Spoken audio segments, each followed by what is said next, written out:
Happy Makar Sankranti, happy Sankranti, happy Poush Sankranti. Actually যে নামেই বলুক না কেন, সব কিছুর সারমর্ম একটাই দাঁড়ায়, সংক্রান্তি। তো সব কিছু হচ্ছে, বা এটাকে আমাদের বাংলাতে আরেকটাও বলা হয় নবান্ন উৎসব। তো সবারই কাছে কিন্তু এটা খুব প্রিয় একটা অনুষ্ঠান, বা প্রিয় একটা কী বলবো, আমাদের সংস্কৃতির খুব মানে জনপ্রিয় একটা উৎসব হচ্ছে আমাদের সংক্রান্তি বা নবান্ন উৎসব। বিশেষ করে এই সময়টাতে কৃষকরা নতুন ফসল তুলতো, তো সেই উৎসবে কিছু পিঠাপুলির আয়োজন করা হতো। তো আজকাল ফেসবুক খুললেই কিন্তু ট্রেন্ডিং বর্তমানে কিন্তু এটাই চলছে।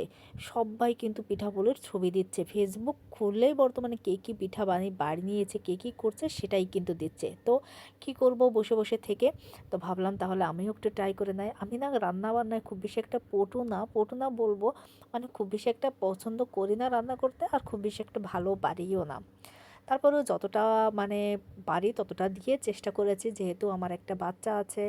তো অল্প কিছু তো একটু করতেই হবে। তা আজকে ভাবলাম দেখি এটুকু দিয়ে একটু শুরু করি, তারপর আস্তে আস্তে আস্তে আস্তে আরও অন্য অন্য কিছু করবো মেয়ের জন্য। যেহেতু মেয়ের স্কুলে ছুটি আছে, বড়েরও ছুটি আছে, সবাই বাড়িতে আছে, তাই টুকটুক করে প্রতিদিন একটু একটু করে সব কিছু করবো। আজ একটা জিনিস করলাম, তো কাল আর একটা জিনিস করবো। তা এই জিনিসটা আমার মেয়ের কিন্তু ভীষণ প্রিয় একটা জিনিস। তো আমাদের বাংলাতে কি বলে, পান পিঠা বলে, কেউ তেল পিঠা বলে, কেউ পুর পিঠা বলে। আবার এখানে যে তেলেগু যেটা, সেখানে বলা হয় কাজিকাইলো।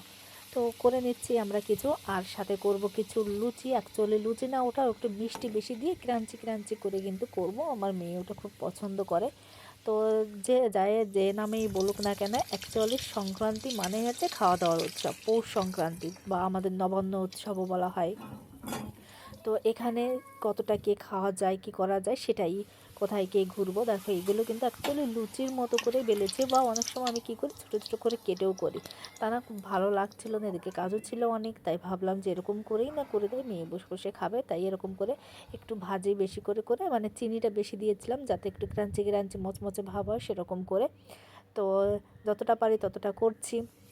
আচ্ছা, তোমরা তো সবাইকে দেখলাম ফেসবুকে খুব সুন্দর করে সবাই পিঠাপুলি বানিয়ে খাচ্ছে। তো আমরা আমাদের মতো করে যতটুকু পারছি ততটুকু, আর যা যা পারি তা তা, আর যা যা করবো সেগুলো তোমাদের সঙ্গে সব এক এক করে শেয়ার করব। আর তোমরা কে কী করছো না কি অবশ্যই একটু দেখাবে। কিন্তু এই দেখো না, আমার একটু কাকা ভাজি করছিলাম, তো এদিকে বানাচ্ছিলাম আর করছিলাম, তাই একটু এদিকে একটু পুড়েও গেছে। তো কেউ কিছু মনে করো না, আমি না বললাম না আমি না রান্নাবান্নায় খুব বেশি একটা পটু না, তো যতটা পারি ততটা দিয়েই মানে করেছি আর কি। ভালোবাসার অভাব নেই এখানে। তো তারপর সবাই ভালো থেকো। দেখো এখানে আমি যেটা করেছি সেটা আজকে নিয়ে এসেছি তোমাদের সঙ্গে শেয়ার করতে। এটা দেখো একদম মচমচ করে দেখছি, একদম মচমচ করে ভেঙে যাচ্ছে। খেতে কিন্তু ভালোই হয়েছিল, মোটামুটি দেখতে খুব বেশি একটা ভালো না হলো, খেতে মোটামুটি ভালোই হয়েছিল। তো যেটা পারি সেটাকে মেনে নিতেই হবে, তাই ছাড়া কোনো উপায় নেই। তো সবাই ভালো থেকো, সবাই সুস্থ থেকো। হ্যাপি সংক্রান্তি।